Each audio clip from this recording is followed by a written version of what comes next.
তো এই যে শুরু করে দিয়েছি মাখানো। হ্যালো বন্ধুরা, এই দেখো মশলা করেছি কেন বলো তো?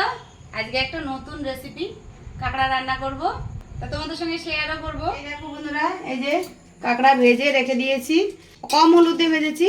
এবার মশলা দিয়ে করব, খুব টেস্টি একটা খাবার, তোমাদের সঙ্গে শেয়ার করব। দেখো কালো কালো লাগছে গোলমরিচের ঝালের মধ্যে, ঠিক আছে?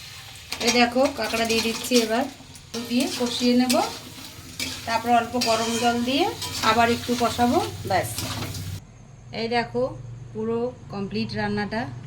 এই যে দেখো কালচে কালচে হয়েছে, কেননা গোলমরিচের ঝাল তো, খুব খেতে কিন্তু খুব টেস্টি হবে। তো এই যে শুরু করে দিয়েছি মাখানো ঝাঁকানো। এই দেখো পাটা দেখো, এগুলো ছোটো কাঁকড়া তো, ছোটো। দেখো এটা বেশি বড়, কেমন লাগছে দাঁড়াও খেয়ে নি, খেয়ে দিয়ে বলছি।